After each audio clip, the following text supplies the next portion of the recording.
Good morning, friends. All of you are welcome to the point. From today, we are gonna start with the first lecture or the first topic for CLAT, that is Contract Act 1872. तो friends, ये एक ऐसा topic है जो अगर आप last 20 साल के पेपर उठा के देखोगे या किसी भी कॉलेज का लॉ एंट्रेंस एग्ज़ाम उठा के देखोगे तो शायद ही कोई ऐसा पेपर होगा जिसमें इस टॉपिक से क्वेश्चंस नहीं आए हों। इस टॉपिक से हर साल क्वेश्चन बनते हैं, तो इसलिए ये टॉपिक हम मिस नहीं कर सकते। बहुत ही ध्यान से पढ़ना है, बहुत इंटरेस्टिंग टॉपिक है। Also one thing to notice over here is that कि इस जो कॉन्ट्रैक्ट एक्ट से जितने क्वेश्चंस बनते हैं, हमें कोशिश करनी है हमारा एक भी क्वेश्चन इसमें गलत ना हो जब हम पेपर अटैम्प्ट करने जाएं। तो स्टार्ट करते हैं हमारे क्लैट के फर्स्ट चैप्टर से, जो कि है कॉन्ट्रैक्ट एक्ट 1872 से रिलेटेड। सो इसमें फर्स्ट टॉपिक क्या है फ्रेंड्स? एक तो फर्स्ट ऑफ ऑल हमें ये सोच के नहीं पढ़ना कि हम पता नहीं कौन से लॉ पढ़ने जा रहे हैं, क्या पढ़ेंगे। लॉ पढ़ाना मेरा काम नहीं है। लॉ आप किस लिए, आप NLUs पढ़ाएंगे, जिस कॉलेज के लिए आप एस्पायर कर रहे हैं वो पढ़ाएंगे। हम तो आपको लीगल रीजनिंग पढ़ा रहे हैं। ये चीज़ें एग्ज़ाम्स में नहीं बल्कि आपके डेली लाइफ में भी बहुत ज़्यादा हेल्पफुल है। तो ये सोच के अगर आप पढ़ोगे ना, पता नहीं लॉ क्या होता है, एक्ट्स पढ़ने पड़ेंगे, याद करने पड़ेंगे, this attitude will not work in this exam. You just have to be open in your mindset and everything rest I'll take care of. So first topic क्या है? Agreement. तो friends, ये क्यों, मतलब पहले तो ये पढ़ना ही क्यों पड़ रहा है हमको कॉन्ट्रैक्ट एक्ट? क्या मतलब, पहले लाइफ थी जब बार्टर सिस्टम था, गए बाज़ार में चावल दिया, गेहूँ ले आए, बाज़ार में गए चीनी दी और अपना गुड़ ले आए, तो ज़रूरत ही नहीं पड़ती थी उस टाइम। लेकिन जैसे जैसे कैश इवॉल्व हुआ, नेगोशिएबल इंस्ट्रूमेंट्स आए, चेक्स आए, ये सब, तो लाइफ कॉम्प्लेक्स होने लगी, ट्रांजैक्शन होने लगे, ट्रांजैक्शन फ्यूचर पे डिपेंड करने लगे, क्योंकि कैश आ गई कि भाई आज अगर मैं वादा कर रही हूँ लेकिन पेमेंट बाद में करूँगी। बहुत बार ऐसा होता था कि पेमेंट लोग करते ही नहीं थे, तो क्या करें, लोग कैसे प्रूव करें कि क्या इन्होंने मुझे वादा किया था कि सामान तो ले गए लेकिन next month they will pay for it, और पेमेंट करने नहीं आए। तो कोई तो सुनने वाला होना चाहिए, कोई तो सुनवाई वाला होना चाहिए। तो इन सब चीज़ों को रेगुलेट करने के लिए 1872 में एक एक्ट आया जिसको बोला गया इंडियन कॉन्ट्रैक्ट एक्ट। अब ये अगर आप देखो तो ये जो एक्ट आया, ये आया इंडिपेंडेंस से पहले, ठीक है, क्योंकि इंडिपेंडेंस कब मिला था हमें? 1947 में। तो ये जो एक्ट है ये ब्रिटिशर्स के टाइम का है और वही आज तक चलते आ रहा है। Definitely there are certain amendments to it, but जो में एक्ट है वो पास हुआ था 1872, that is in the time of Britishers और when the British was ruling India. So first topic was agreement. तो सेक्शन 2H जो है इंडियन कॉन्ट्रैक्ट एक्ट, तो जगह जगह ICA लिखा आएगा, so that means Indian contract act. So Section 2 of the Indian Contract Act defines contract as an agreement enforceable by law. ले agreement enforceable by law, हम तो एग्रीमेंट और कॉन्ट्रैक्ट को एक ही चीज़ नहीं समझते आज तक। इनको इंटरचेंजेबली यूज़ नहीं करते थे कि एग्रीमेंट हुआ है, कॉन्ट्रैक्ट हुआ है। सो ये क्या आई मीन लिखा है कि it defines contract as an agreement enforceable by law. So contract has two prerequisites, an agreement and the other thing is enforceable by law. तो ये डेफिनेशन तो हमें दे दी कॉन्ट्रैक्ट एक्ट में कॉन्ट्रैक्ट की, कि कॉन्ट्रैक्ट क्या है? एक ऐसा एग्रीमेंट है जो एनफोर्सेबल बाय लॉ है। ठीक है, समझ लिया। क्या हो गई स्टोरी खत्म? नहीं, अब तो स्टोरी स्टार्ट हुई है फ्रेंड्स। अब हम समझेंगे कि एग्रीमेंट क्या होता है। जो आज तक हम बोलते आए थे कि तेरे मेरे बीच में एग्रीमेंट हुआ है कि इस दिन को हम मूवी देखने चलेंगे, या मम्मी पापा के बीच में एग्रीमेंट हुआ है कि वो हमको समर हॉलीडेज़ में घुमाने लेके जाएंगे, तो ये एग्रीमेंट है, ये कॉन्ट्रैक्ट है। तो अब से हमारी स्टोरी स्टार्ट होती है कॉन्ट्रैक्ट एक्ट की। सो फ्रेंड्स, ये कुछ एग्जाम्पल्स दिए हुए हैं। अब देखो, एग्रीमेंट की भी डेफिनेशन दे दी कॉन्ट्रैक्ट एक्ट में, कितना सिंपल कर दिया ना contract act. So every promise and every set of promises forming consideration for each other is an agreement. So simple, इसमें डिफाइन कर दिया और छुट्टी। Every promise and every set of promise forming consideration for each other is an agreement. So we will go through these three examples. So first, in the first picture you can see there are some friends who are doing a house party. तो इसको कैसे समझते हैं कि मैं हूँ, ठीक है, और मेरे फ्रेंड हैं 3-4, उन्होंने बोला कि आज हम शाम को मिलते हैं तुम्हारे घर और शाम को बैठ के पिज़्ज़ा खाएंगे और उसके बाद डांस करेंगे एंड हाउस पार्टी करेंगे। I said okay, well and good. और हमने 6 बजे का टाइम डिसाइड किया। उससे पहले मैंने सारे फूड का अरेंजमेंट कर लिया, डोमिनोज से पिज़्ज़ा मंगवा लिया, बर्गर्स मंगवा लिए। और 6 बजे पता चलता है कि मेरे फ्रेंड्स का फ़ोन आया कि हम लोग नहीं आ रहे। तो क्यों, पे प्रॉमिस तो यहाँ हुआ था ना, तो क्या मैं उनको बोलूँ कि अब because you have promised me that you are gonna come for house party and you not coming, so I am gonna sue you for this because I have spent so much arranging foods and drinks. So first case, okay, the house party case, you have to remember these examples. Okay, the next thing. So there is this husband who promised his wife that in the evening I will take you out for a dinner date. ठीक है, wife got very happy. अब शाम हुई, office से late हो गया and he didn't come up and he came up with the roses to mend up for the things. तो wife तो हो गई नाराज़ कि भाई मुझे प्रॉमिस किया था तुमने कि मैं आज डिनर डेट पे जाएंगे, मैंने खाना नहीं बनाया और मैं भाई बिल्कुल रेडी होके बैठ गई, मेरा नुकसान हो गया, मैं क्या करूं, और ये रोजेस क्यों लाए हो, ये तुम वापस ले जाओ। तो क्या वाइफ इस केस में कोर्ट में जाके बोल सकती है कि मेरे को इन्होंने प्रॉमिस किया था that he is gonna come and take me out for a dinner date and he didn't come because he got late from the office and now he has got this roses to make the things up. So can this lady sue her husband for this? Now the third thing. Okay, now this is husband wife case. Okay, we will write this way. Now the third case. Okay, so we'll say this is Mr. X and Y is the car seller. So Y says, or X goes to the Y's showroom and said, I want to buy this car, I'll pay you 5 lakh rupees. Y said okay, and you can come and take the car on 6th of next month. Okay, so he went back and he was very happy. Now we will name this as XY case. Okay, now on 6th of the next month, X turned up to the showroom and Mr. Y said that I don't have any car left with me, all the cars that were there in the showroom are already sold. So Can this X sue Mr. Y for this? क्यों? क्योंकि X तो सारे पैसे लेके तैयार करके अपनी family के साथ पहुंच गया था वहाँ पे, और आगे पता चल रहा Y में शोरूम में गाड़ी ही नहीं है, और जबकि Y ने प्रॉमिस किया था कि भाई साहब X अगले महीने की 6 तारीख को पैसे लेके आप आ जाना और नई ब्रांड गाड़ी ले जाना मुझसे। तो ये मैंने आपको 3 केसेस दिए, इन तीनों में प्रॉमिसेस हुए। यहाँ फ्रेंड्स ने मुझे प्रॉमिस किया, गोली दे गए। फिर यहाँ पे हस्बैंड ने वाइफ से प्रॉमिस किया, धोखा दे गया। यहाँ पे वाई ने एक्स से प्रॉमिस किया और अपना फिर ये गायब और गाड़ियाँ बेच डाली।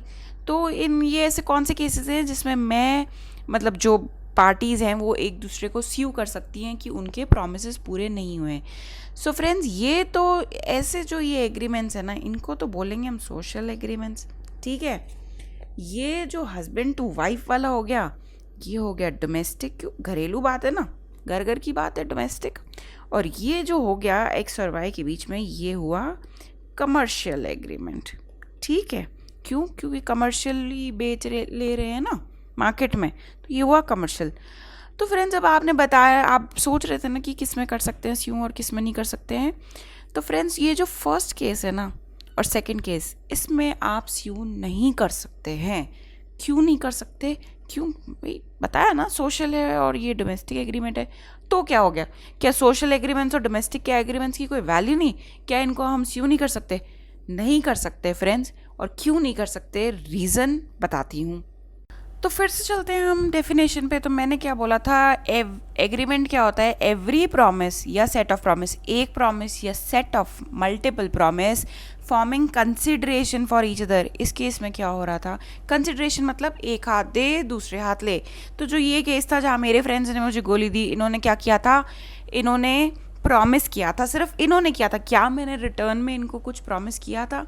नहीं किया था। बस इन्होंने मुझे एक यूनिलेटरल मतलब एक साइड या एक तरफा प्रॉमिस किया था कि शाम को तैयार रहना, तुम्हारे घर आएंगे, डोमिनोज खाएंगे और डांस करेंगे।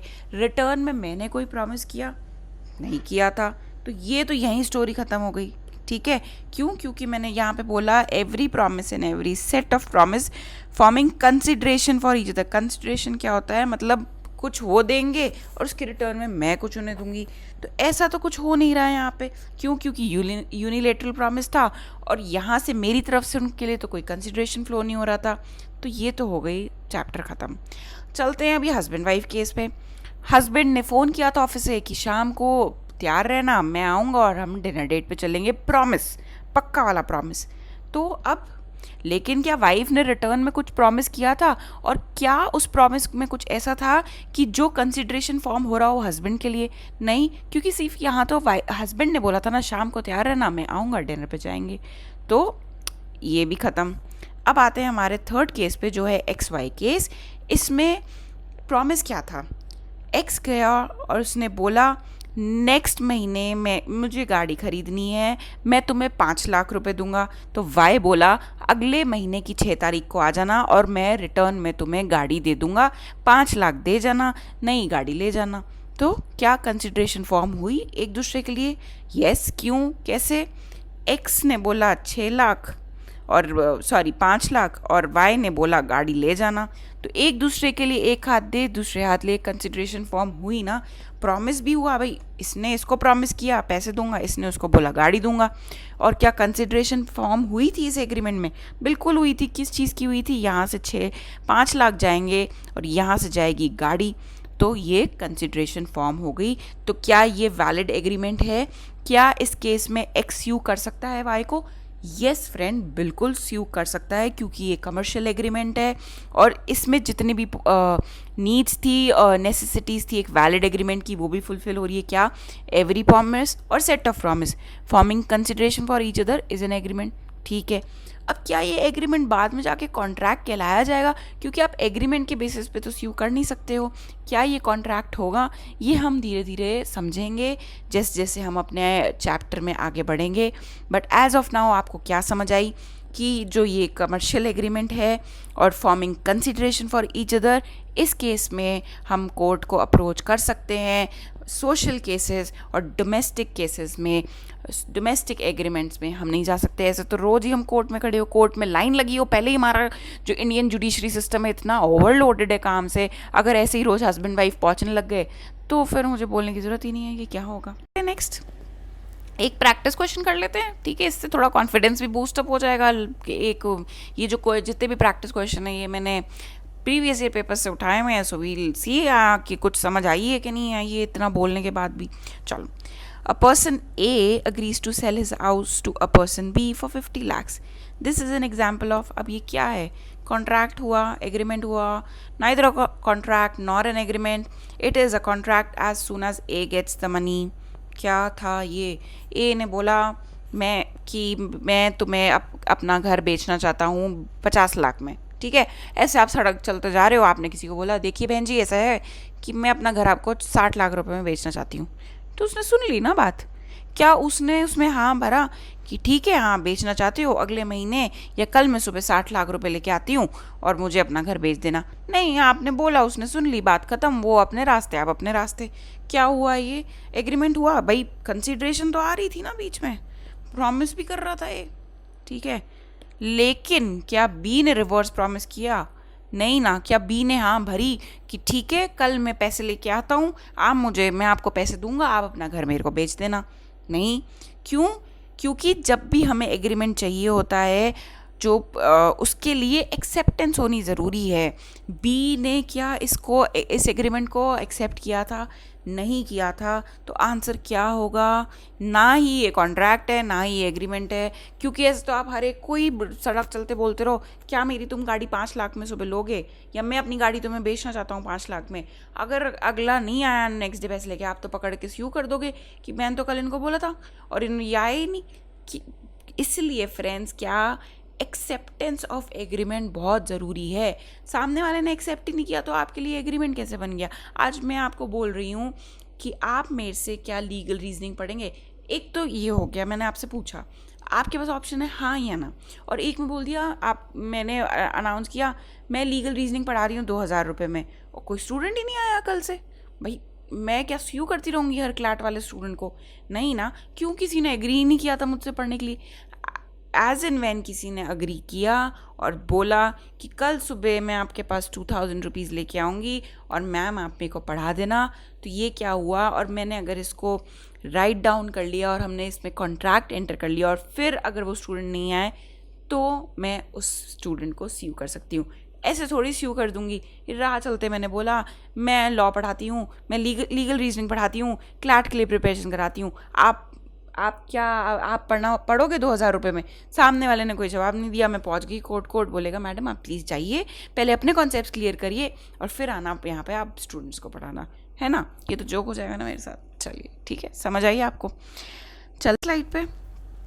अब मैंने आपको बोला था कॉन्ट्रैक्ट क्या होता है, उसकी दो कंडीशंस होती है ना। फर्स्ट, एक एग्रीमेंट होना चाहिए।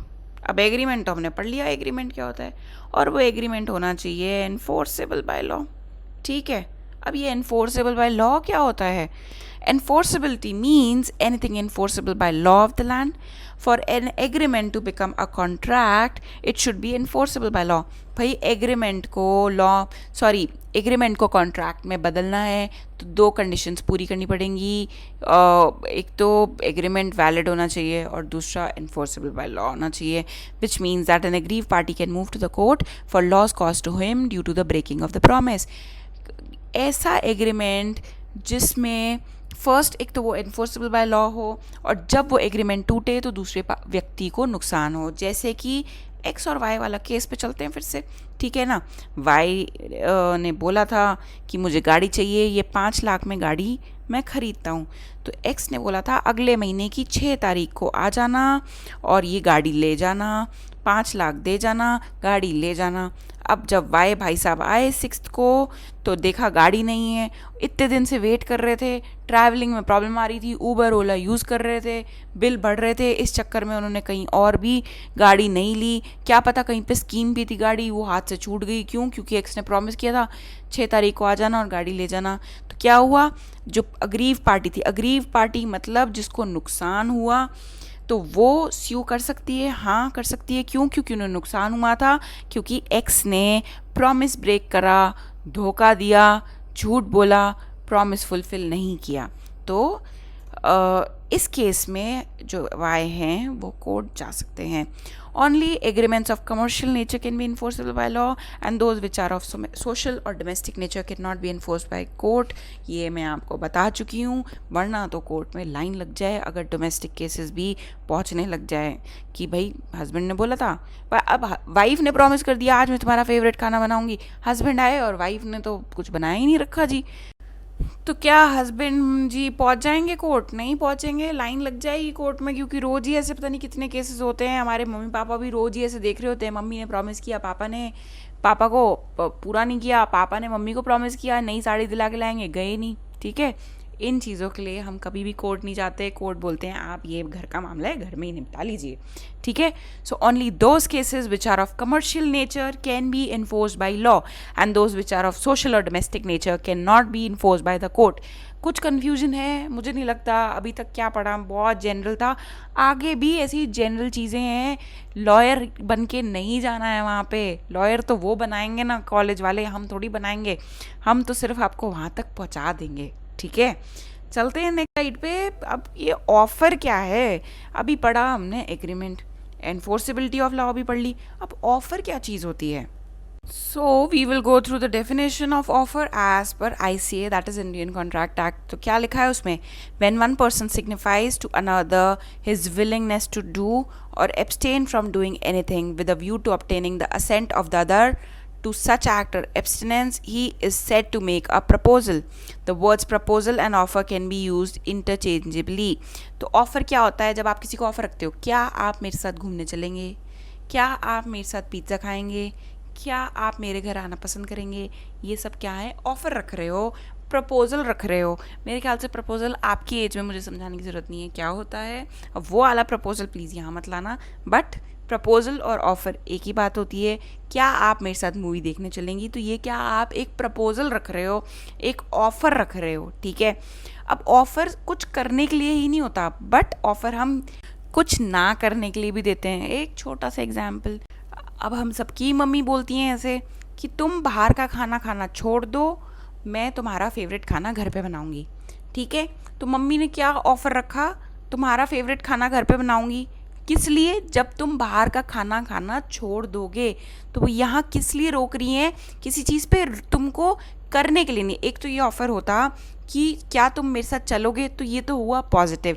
लेकिन जब हम किसी चीज़ को रोकने के लिए ऑफ़र देते हैं तो वो भी एक ऑफ़र की कैटेगरी ही होती है, जहाँ पे हम बोलते हैं कि तुम ये काम मत करो, फिर मैं तुम्हें ये रिवॉर्ड दूंगी या ये कंसिड्रेशन दूंगी। फॉर एन एग्जाम्पल, मैं जा रही थी रास्ते पे गाड़ी में आराम से गाना सुनते हुए, गाड़ी ठुक गई मुझसे। ठीक है, अब वो सामने वाले भाई साहब चढ़ गए, भाई बोलने लग गए कि ये क्या किया, मैं तुम पे केस करूँगा, चलो तुम पुलिस थाने। मैंने बोला अंकल सॉरी, गलती हो गई, ये पकड़ो आप 10,000 रुपीज़, अपनी गाड़ी ठीक करा लेना और मेरे पे केस मत करना। तो मैंने यहाँ पे किस चीज़ का ऑफ़र दिया कि आप मुझ पे केस मत करना। ये थोड़ी इसलिए थोड़ी पैसे दिया आप मुझ पे केस करना।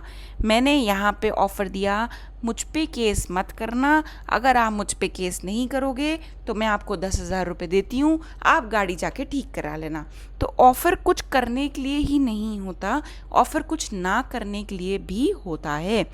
So the person who makes the promise is called promiser and the person to whom the offer is made, the promisee। मैं हूँ promiser क्योंकि मैंने अंकल को बोला अंकल प्लीज़ मेरे अगेंस्ट कंप्लेन मत करना, और promisee कौन हो गए? अंकल हो गए, जिन्होंने बोला ओके बेटा पैसे दे दो, कंप्लेन नहीं करूँगा। ठीक है। From the definition itself it can be constructed that an offer can be both positive as well as negative, that is doing of an act as well as not doing an act। याद रखना, ये गाड़ी वाला example, मैं गई, गाड़ी ठुकी, मैंने बोला अंकल सॉरी, केस मत करो, पैसे ले लो। अंकल ने बोला okay. X says to Y, will you purchase this book for rupees 100? So here X is the offerer who is making an offer to Y to purchase his book, and Y is the offeree to whom an offer is made। Promiser, promisee, offeror, offeree. Offeror कौन? जो offer रखता है। Offeree कौन? जो offer accept करता है। तो ये हुई हमारी ऑफर की स्टोरी। ठीक है। Now we will look into types of offer, because there are several types of offer and we need to know it, because बहुत सारी केस स्टडीज आती हैं जिसमें इनसे छोटे छोटे प्रिंसिपल्स दे के क्वेश्चंस बनते हैं। ठीक है। So first type is express offer. अब एक्सप्रेस ऑफर क्या होता है? That is made in words either written or spoken. So बोल के सीधा मैं गई मार्केट में और मैंने बोला क्या ये आम कितने में बेचोगे मुझे? ठीक है, चलो let's make it more refined. So mister A went to Dubai, he like the villa over there, very beautiful plush villa. आप कहाँ पे? एकदम sea facing villa. Okay, so he went to a broker and said I want to buy this villa। तो ये क्या है? Offer. ठीक है। क्यों? क्योंकि उन्होंने ऑफर रखा मिस्टर ए ने that he wants to buy a villa। okay, so this is express offer because it is made either by written or spoken words. In this case he has spoken it, his desire to buy the villa, so that's a express offer। next is the implied offer। any offer made otherwise is called implied offer। ये definition खत्म भाई। जो बोल के और लिख के कर दो एक्सप्रेस, उसका जो ऑपोजिट हुआ implied, खत्म। नहीं, एक बार एग्जाम्पल देख लेते हैं। Mr. X asked the vegetable vendor to give 2 kgs mango at rupees 100. The vendor, without saying anything, packs the mango. This shows that the offer has been accepted, as the packing of mangoes implies the acceptance of offer। So Mr. A went to the market and directly commanded or said to the vendor that pack 2 kg mangoes for 100। So the vendor, without negotiating, if he starts packing the mangoes, अपने आप डालने लग गए, मतलब offer is accepted and offer is complete। next is general offer। any offer made to the public at large is called general offer। तो अभी अगर आप देख रहे थे तो ये ऊपर क्या हो रहा था, एक स्पेसिफिक पर्सन को बोल रहे थे, बट ऐसा नहीं है कि एक्सप्रेस ऑफर सिर्फ आप एक पर्टिकुलर पर्सन को देते हो। ठीक है। एक्सप्रेस ऑफर का मतलब ऐसा ऑफर जो आप बोल के या लिख के बताते हो। अब वो जो बोल के या लिख के वो पूरी आम जनता को भी हो सकता है या किसी पर्टिकुलर पर्सन को भी हो सकता है। सो अब उसमें हुआ general offer. Any offer made to the public at large is called general. और इसमें एक बहुत ही इंपॉर्टेंट केस लॉ है जिसका नाम है लालमन शुक्ला वर्सेस गौरीदत्त केस। ये केस आपको याद रखना ज़रूरी है। आगे जब आप फर्स्ट ईयर में जाएंगे तब भी आपको केस लॉ डिटेल में पढ़ाया जाएगा। और आज हम भी इसको पढ़ेंगे कि सो दैट कोई भी अगर इससे रिलेटेड क्वेश्चन आता है, कोई भी ये नहीं पूछेगा कि लालबन शुक्ला वर्सेस गौरीदेव में क्या जजमेंट आया था, बट क्या प्रिंसिपल निकल के आया था, उसके बेसिस पे आपका कोई क्वेश्चन होगा. सो इसमें ये था कि where in a servant was send by his master to trace his missing nephew. ठीक है, तो अब ये जो गौरी दत्त जी थे, इनके ना भतीजे जो हैं वो गुम गए. ठीक है, इन्होंने अपने सर्वेंट जो थे लालबन शुक्ला जी, उनको बोला कि जाके मेरे भतीजे को ढूंढ के लाओ प्लीज़, बहुत गड़बड़ हो जाएगी वरना. शुक्ला जी निकल के ढूंढने. ओके, अब पीछे से गौरी दत्त जी ने ऐलान कर दिया, जो मेरे भतीजे को ढूंढ के लाएगा मैं उसको 100 का इनाम दूंगा. बहुत बढ़िया बात है. अब क्या हुआ, ये ऑफ़र क्या था, पूरे जनरल पब्लिक को था कि जो भी मेरे भतीजे को ढूंढ के लाएगा उसको मैं पैसे दूंगा. ठीक है, अब क्या इस ऑफ़र को पर्सनली एक्सेप्ट करने की ज़रूरत है. मान लीजिए मैं खुद घूम रही हूँ मार्केट में, मुझे इनका भतीजा दिख गया. अब क्या मैं पहले फ़ोन करूँगी दत्त भाई साहब को कि भाई साहब जो आपने वो जो ऑफ़र डाला था ना पेपर में कि जो जिसको भी आपका भतीजा मिल जाएगा आप उनको पैसे देंगे, और मुझे आपका भतीजा सामने दिख रहा है तो मैं उनको लेके आती हूँ क्योंकि मैंने आपका ऑफ़र एक्सेप्ट कर लिया है. नहीं फ्रेंड्स, ऐसे नहीं होता. जब कोई जनरल ऑफ़र देता है, जो भी उस चीज़ को पूरा कर देता है, जो भी टास्क दिया हुआ है, सो दैट मीन्स कि वो ऑफ़र ऑलरेडी एक्सेप्ट कर चुका है. क्यों? क्योंकि ये इम्प्लाइड एक्सेप्टेंस है. वो बंदा उस टास्क को पूरा कर दिया, मतलब उसने एक्सेप्ट किया है ऑफ़र, तभी तो उसने टास्क पूरा किया है ना. और ये जो ऑफ़र था ये पूरी जनरल पब्लिक को था, कोई एक पर्टिकुलर पर्सन को नहीं. ठीक है, अब ये शुक्ला जी जो हैं वो ले आए दत्त भाई साहब के भतीजे को. इन्होंने बोला आपने अनाउंस किया था कि जो भी आपके भतीजे को ढूंढ के लाएगा तो आप उनको कुछ इनाम देंगे. तो दत्त भाई साहब बोले जी नहीं, क्यों, तुमने तो एक्सेप्ट ही नहीं किया ये ऑफ़र, मैंने तो पेपर में डाला था और एक्सेप्ट नहीं किया. सो जजमेंट आया इलाहाबाद हाई कोर्ट से कि जब भी हम जनरल ऑफ़र डालते हैं पेपर में या कहीं पे अनाउंस कराते हैं, जो भी उस टास्क को कंप्लीट कर देता है, सो दैट मीन्स ऑफ़र उसने एक्सेप्ट कर दिया है, तभी तो वो टास्क पूरा किया है. सो जनरल ऑफ़र में एक्सेप्टेंस की ज़रूरत नहीं होती है. It is made to the public at large. एक और केस, Harbhajan Lal versus Harcharan Lal, wherein the father of a young boy who ran from home issued a pamphlet for reward for anyone who would find him. The plaintiff found him at the railway station and sent a telegram to his father. Court held that the handbill was an offer that was made to the world at large, and anyone who fulfilled the condition is deemed to have accepted. Offer रखा, offer के साथ condition थी. Offer क्या था, पैसे दूंगा, condition मेरे बेटे को ढूंढ के लाओ. जिसने ये चीज़ पूरी कर दी उसके पैसे हो गए. This shows that a general offer does not need to be accepted और the communication of acceptance is not necessary in case of general offer. एक केस बहुत इम्पॉर्टेंट और है, वो आपको नाम बता रही हूँ, Carlill versus Carbolic smoke ball. इस केस में भी यही हुआ था.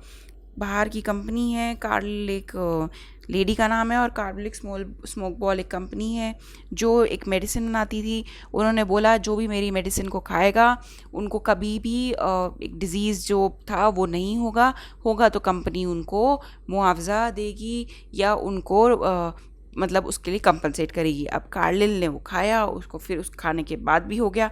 तो कार्बोलिक ने बोला आपने ऑफ़र तो एक्सेप्ट किया ही नहीं था. लेकिन कोर्ट ने क्या फ़ैसला सुनाया कि आपने जनरल ऑफ़र दिया था, कार्लिल ने कंडीशन पूरी करी कि वो खाया, उसके बाद भी उसको वो डिज़ीज़ हुआ, so she is liable to be compensated. तो ये बहुत इंपॉर्टेंट केस लॉज हैं, आपको इनके नाम याद रखना बहुत ज़रूरी है एग्ज़ाम पॉइंट ऑफ व्यू से. एंड इनफैक्ट आगे भी as a lawyer's point of view जब आप प्रैक्टिस करेंगे, this is something which everyone would expect from you that you should know about it. Moving on to the next slide which talks about types of offer only. अभी हमने पढ़ा express, implied, general. Now this is a specific offer. An offer made to a specific person or a certain person is called specific offer. मैं एक particular बंदे को जाके पूछ रही हूँ, ए ने जाके सिर्फ बी से पूछा क्या तुम मेरा घर पर खरीदना पसंद करोगे 6 लाख रुपए में. तो ये क्या, एक पर्टिकुलर पर्सन को. जनरल ऑफर में क्या हो रहा था, पब्लिक एट लार्ज, पेपर में छापा, उसमें ABCD EXYZ कोई भी हो सकता है. लेकिन स्पेसिफिक ऑफर एक पर्टिकुलर पर्सन को ही दिया जाता है. Up we'll talk about cross offer. Now what is this cross offer? When two parties makes an identical offer to each other in ignorance to each other's offer, they are said to make cross offer. For an example, आप किसी company में काम करते हैं, आपके colleagues हैं. Now you ask someone कि चल कॉफ़ी पीने चलें, ठीक है, अगले ने नहीं सुना और अगले ने भी उसी वक्त ही बोला चला यार कैंटीन चलते हैं कॉफ़ी पीने। तो आप बोलोगे मैं भी तो वही बात कर रहा हूँ, मैंने भी तो यही पूछा कि चले कॉफ़ी पीने। सो यू सेड कि नहीं चल यार बहुत देर हो गई है, कैंटीन चलते हैं कॉफ़ी पीने। So this is cross offer. तो इसमें एक ही आइडेंटिकल ऑफर दो जने एक दूसरे को प्रेजेंट करते हैं in ignorance to each other's offer.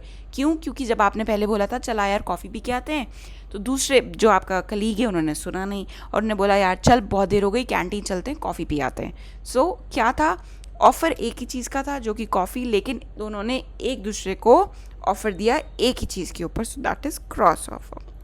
Related भी एक छोटा सा प्रैक्टिस क्वेश्चन अभी हम देखते हैं आगे। Now what is this counter offer?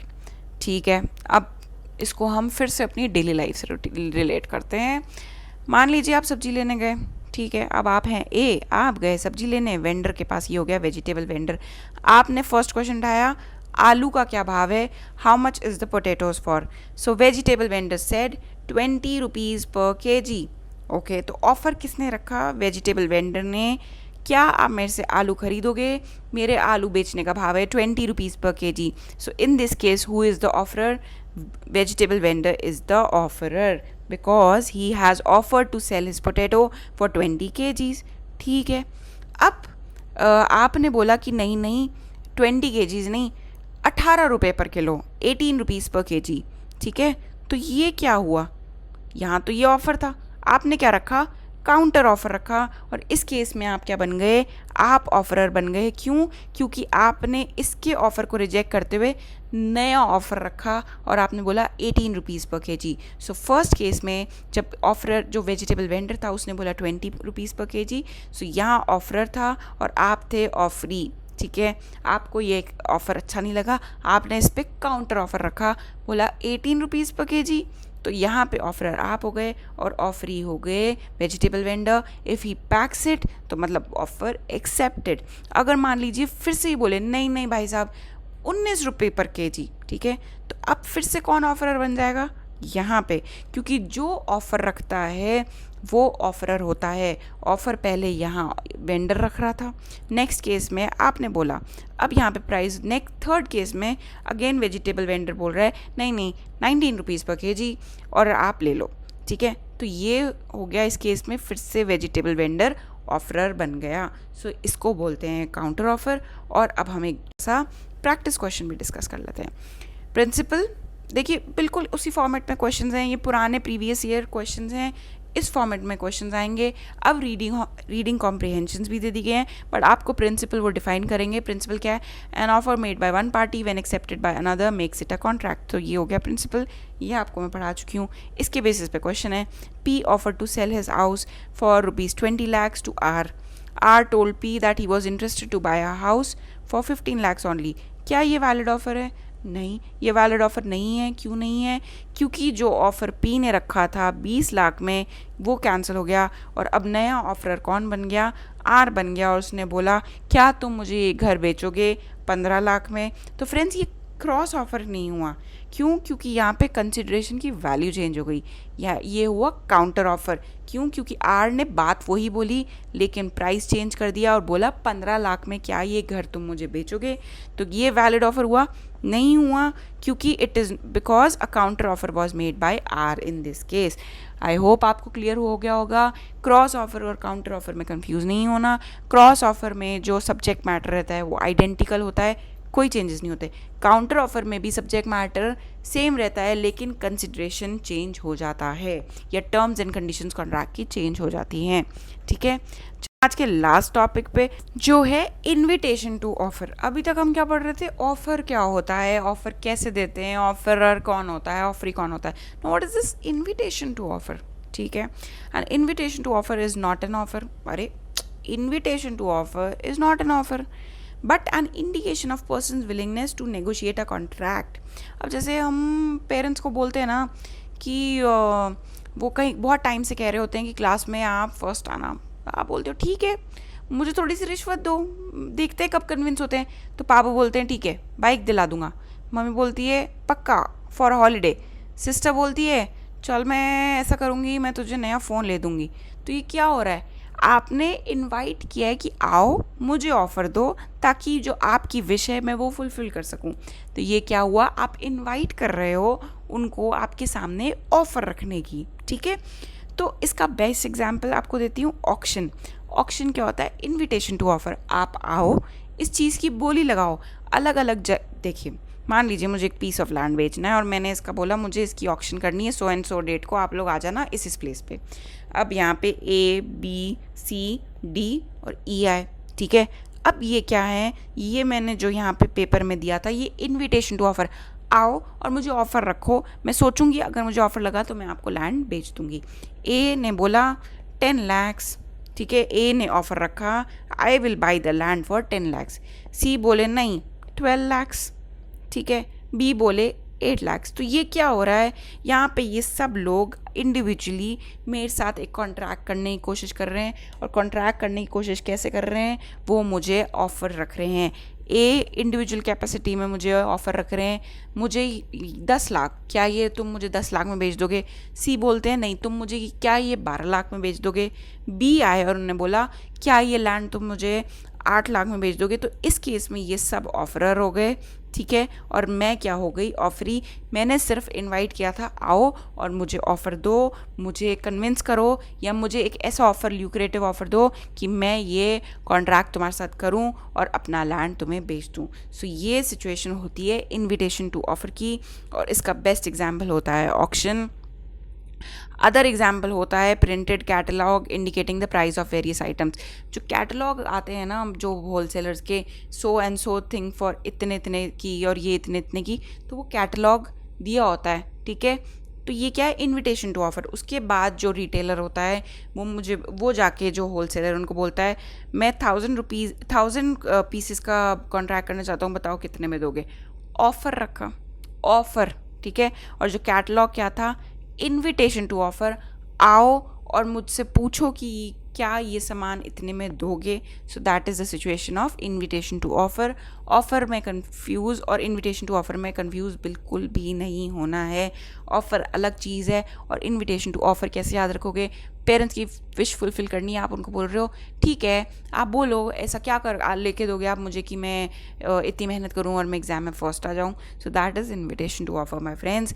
I hope आज का वीडियो आपको समझ आया होगा, कुछ कॉन्सेप्ट्स में क्लैरिटी आई होगी। आई डोंट थिंक सो कुछ भी हमने ऐसा टेक्निकल पढ़ा है आज कि या कोई बहुत ही टेक्निकल डेफिनेशन हो।